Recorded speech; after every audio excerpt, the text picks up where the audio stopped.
नमस्कार दोस्तों, मैं रेनू और यह मेरा चैनल है साहित्य की ओर, जहां मैं आपको साहित्य की नई नई और रोचक कहानियों से मिलवाती हूं। तो हमारे इस सिलसिले को बनाए रखने के लिए आप बेल आइकन जरूर प्रेस करें ताकि आपको वीडियोस की सारी अपडेट्स मिलती रहें। तो आज की कहानी है मन्नू भंडारी जी द्वारा लिखी गई कहानी स्त्री सुबोधिनी। प्यारी बहनों, ना तो मैं कोई विचारक हूँ, न प्रचारक, न लेखक, न शिक्षक। मैं तो एक बड़ी मामूली सी नौकरी पेशा घरेलू औरत हूँ जो अपनी उम्र के 42 साल पार कर चुकी है। लेकिन उस उम्र तक आते आते जिन स्थितियों से मैं गुजरी हूँ, जैसा अहम अनुभव मैंने पाया, चाहती हूँ बिना किसी लाग लपेट के उसे आपके सामने रखूं और आपको बहुत सारे खतरों से आगाह कर दूं। अब सीधी बात सुनिए, सीधी और सच्ची। मेरा अपने बॉस से प्रेम हो गया। वाह, आपके चेहरे पर तो चमक आ गई। आप भी क्या करें, प्रेम कम वक्त है ही ऐसी चीज। चाहे कितनी ही पुरानी और घिसी पिटी क्यों ना हो, एक बार तो दिल भड़क ही उठता है, चेहरे चमचमाने ही लगते हैं। खैर, तो यह कोई अनहोनी बात नहीं थी। डॉक्टरों का नर्सों से, प्रोफेसरों का अपनी छात्राओं से, अफसरों का अपनी स्टेनो सेक्रेटरी से प्रेम हो जाने का हमारे यहाँ आम रिवाज है। यह बात बिल्कुल अलग है कि उनकी ओर से इसमें प्रेम कम और शगल ज्यादा रहता है। शिंदे नए नए तबादला होकर हमारे विभाग में आए थे, बेहद खुशमिजाज और खूबसूरत, आंखों में ऐसी गहराई कि जिसे देख लें वह गोते ही लगाता रह जाए। बड़ा शायराना अंदाज था उनका और जल्दी ही मालूम पड़ गया कि वे कविताएं भी लिखते हैं। पत्र पत्रिकाओं में वे धड़ाधड़ छपती भी रहती है और इस क्षेत्र में उनका अच्छा खासा नाम है। आयकर विभाग की अफसरी और कविताएं, है ना कुछ बेमेल सी बात, पर यह उनके जीवन की हकीकत थी। मैं स्थितियों और उम्र के उस दौर से गुजर रही थी जब लड़कियों में प्रेम के लिए विशेष प्रकार का लपलप भाव रहता है।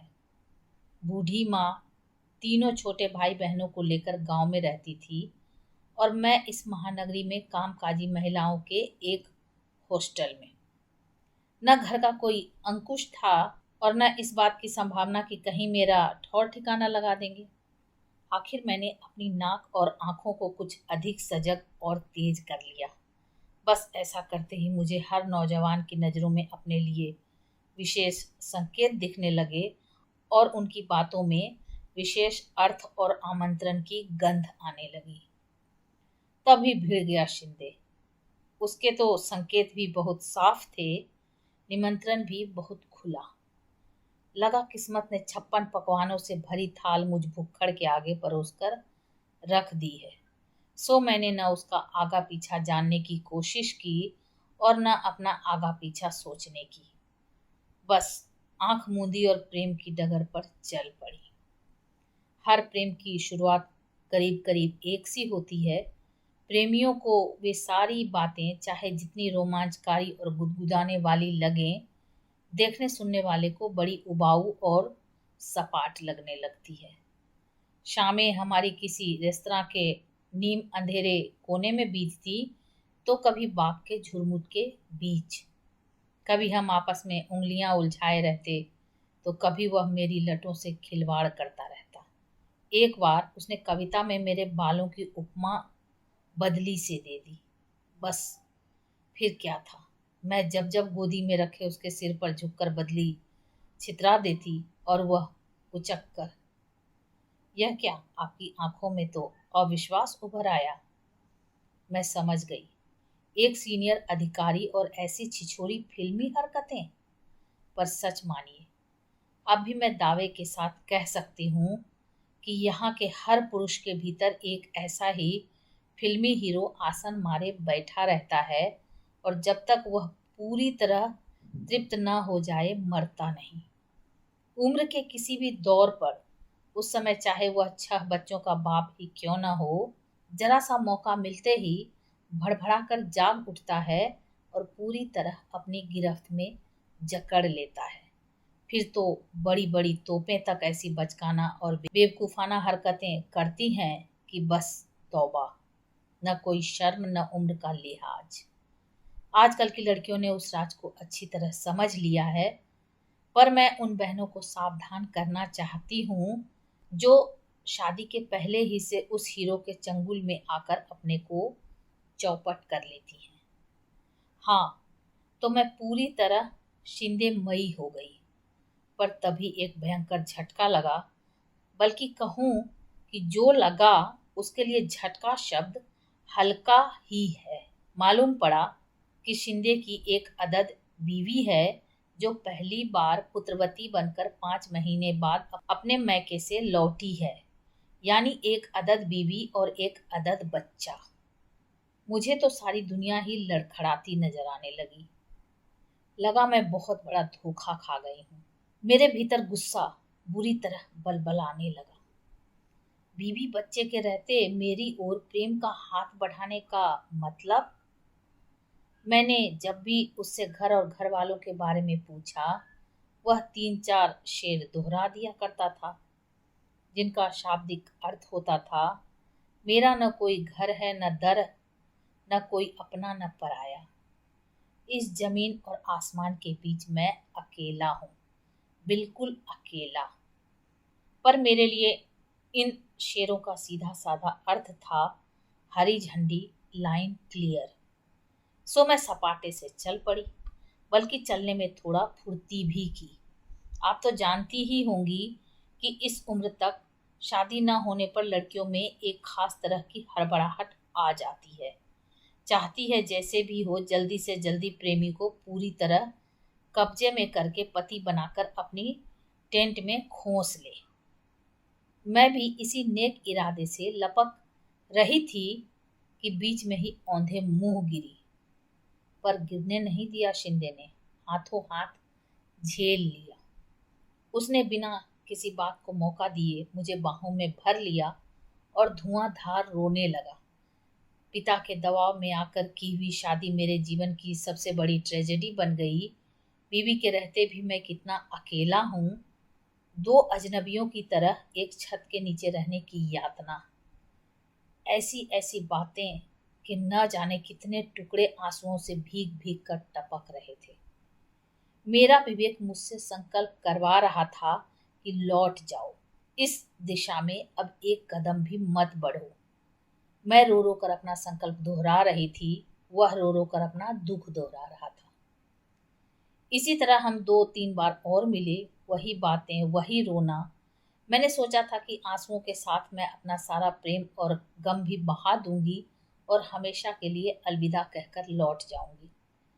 पर हुआ एकदम उल्टा।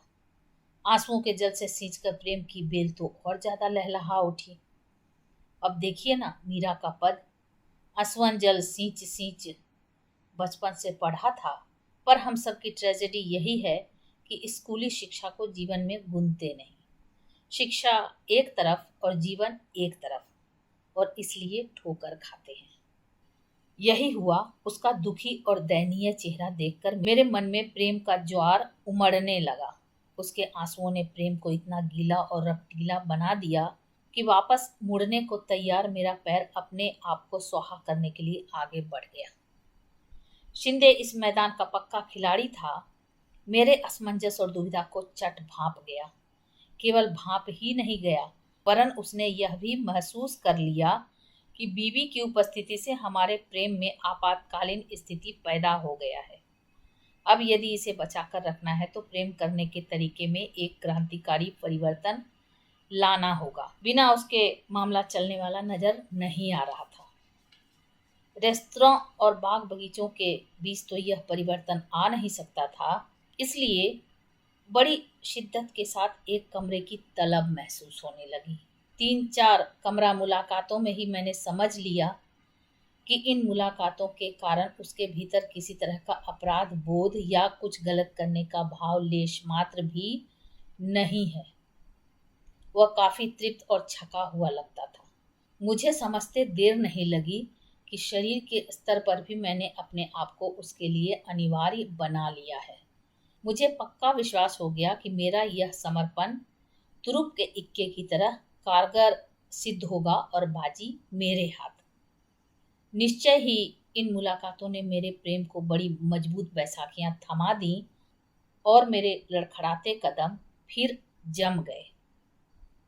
वह मेरे साथ भविष्य की योजनाएं बनाता, पर उन्हें अमल में लाए तब तक के लिए एक मौन समझौता हम लोगों के बीच हो गया। अपना शरीर, अपनी भावनाएं उसने मेरे जिम्मे कर दी और घर, बच्चा, बूढ़ा बाप और सारी पारिवारिक खिचखिच बीवी के जिम्मे। इस विभाजन में मैं कुछ समय के लिए परम प्रसन्न। यूं भी इस उम्र में आदमी को सबसे ज्यादा भरोसा अपने शरीर पर ही होता है। शरीर पा लिया, समझो दुनिया जहान हथिया लिया। ऊपर से मुझे वह कभी बातों से तो कभी कविताओं से समझाता रहता कि मन और शरीर की पवित्र भूमि पर ही असली प्रेम पनपता है। घर की चार दीवारी के बीच निरंतर होने वाली खिचखिच में तो वह मरता ही है। मैं समझती रहती और अपने को बहुत पुख्ता जमीन पर महसूस करती। वह बातें ही ऐसी करता कि संदेह की कोई गुंजाइश नहीं छोड़ता। मुझे पूरा विश्वास था कि एक दिन वह खूंटे से उखड़कर मेरी गिरफ्त में आ जाएगा। बीवी की याद और बात से ही शिंदे अपना चेहरा एकदम मायूस बना लेता और बिना कहे ही मेरे दिमाग में यह बिठाने की कोशिश करता कि बीवी बनते ही औरत बहुत उबाऊ और त्रासदायक बन जाती है, कि रिश्ते में बंधते ही प्रेम नीरस और बेजान हो जाता है, कि सच्चे प्रेमियों को तो हमेशा मुक्त ही रहना चाहिए। बीवी बनने की ललक जब तब मेरे भीतर जोर मारती थी। सच बात है, मुझे तो घर भी चाहिए था, पति भी और बच्चे भी, पर उसे तो जैसे बीवी नाम से ही चिढ़ हो गई थी। कभी कभी तो वह अपनी बीवी के कर्कश स्वभाव और तुनक मिजाजी की बात करते करते रो तक पड़ता।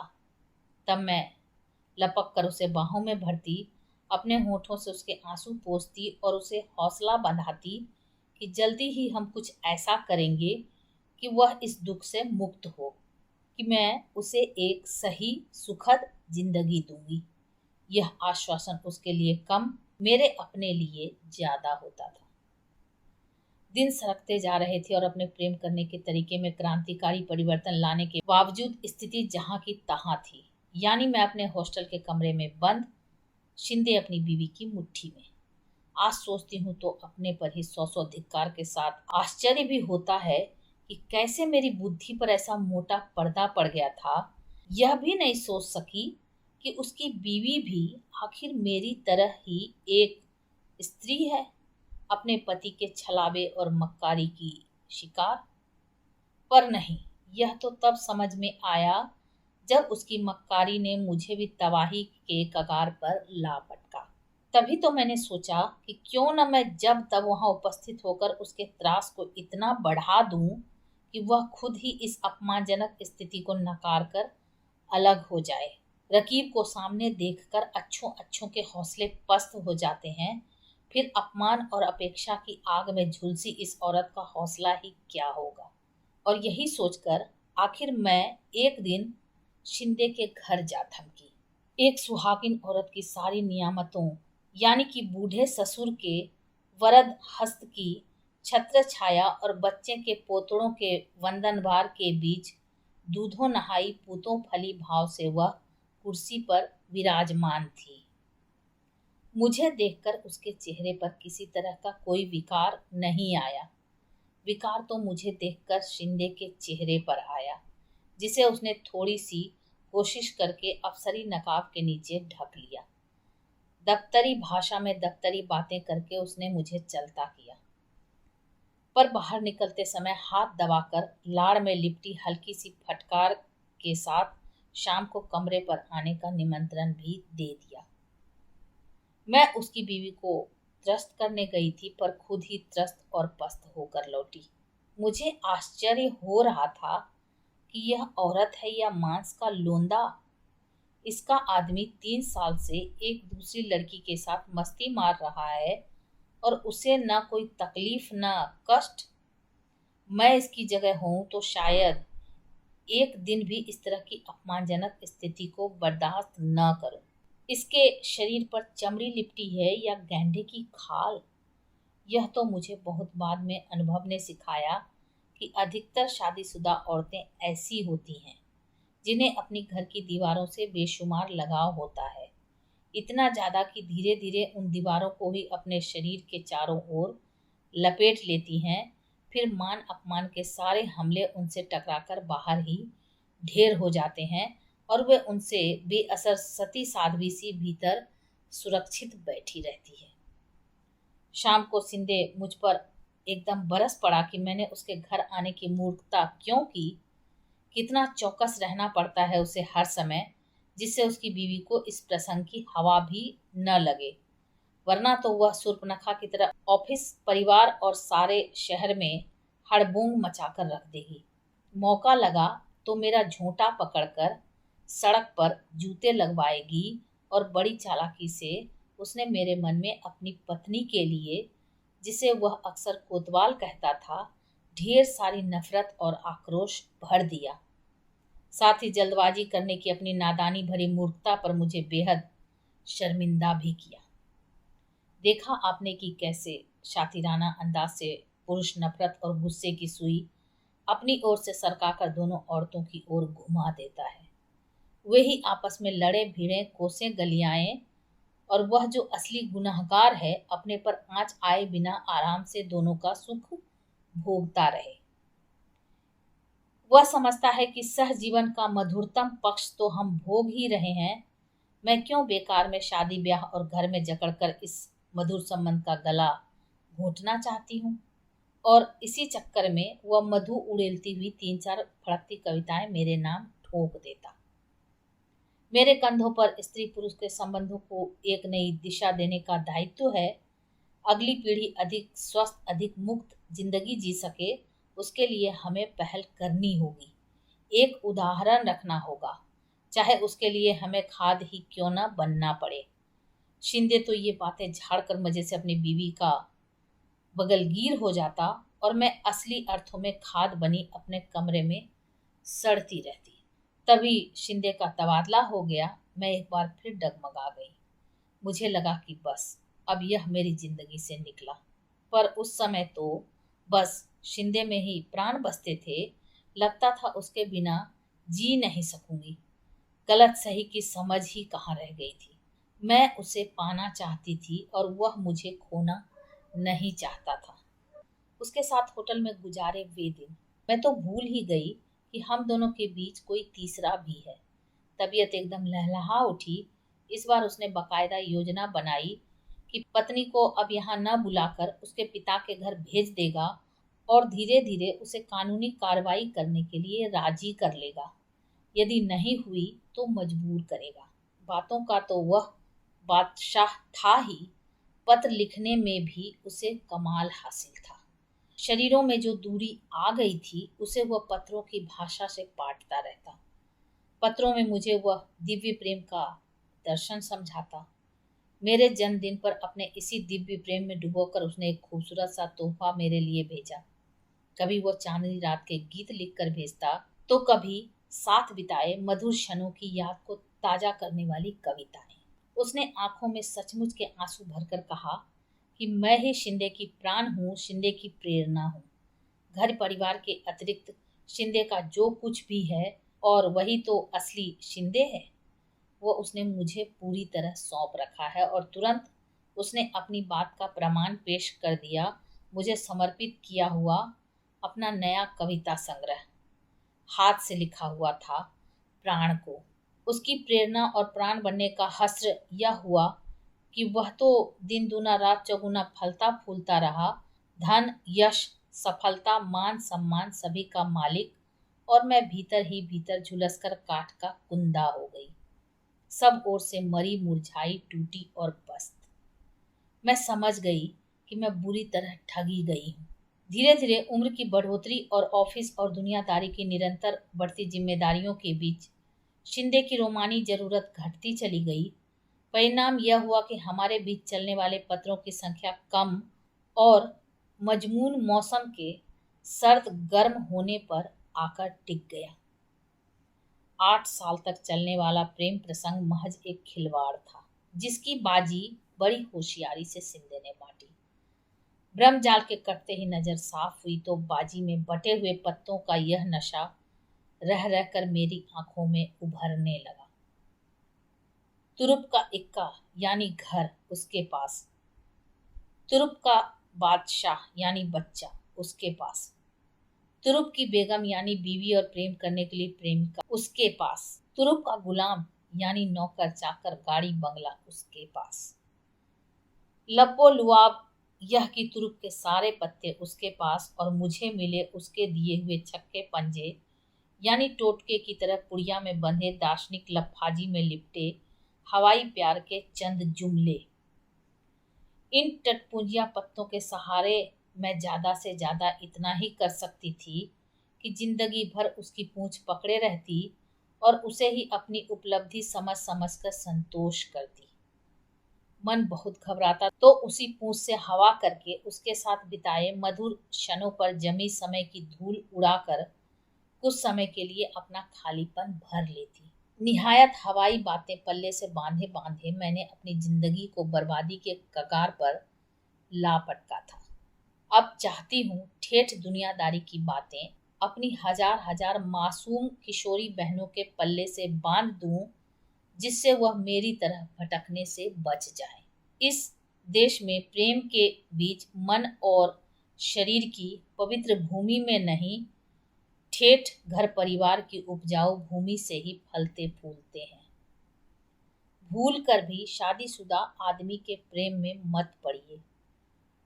दिव्य और महान प्रेम की खातिर बीवी बच्चों को दांव पर लगाने वाले प्रेम वीरों की यहाँ पैदावार ही नहीं होती। दो नावों पर पैर रखकर चलने वाले शूरवीर जरूर सरेआम मिल जाएंगे। हाँ, शादीशुदा औरतें चाहे तो भले ही शादीशुदा आदमी से प्रेम कर लें। जब तक चाहा प्रेम किया, मन भर गया तो लौटकर अपने खूंटे पर। न कोई डर न घोटाला, जब प्रेम में लगा हो शादी का ताला। तो ये आप सुन रहे थे मन्नू भंडारी जी की एक बहुत ही अद्भुत रचना स्त्री सुबोधनी, रेणु की आवाज में। ऐसी अद्भुत कहानियों को सुनने के लिए मेरे चैनल को सब्सक्राइब करें, लाइक करें और शेयर करें। और हाँ, कमेंट करके ज़रूर बताएं कि आपको ये कहानी कैसी लगी। Thank you.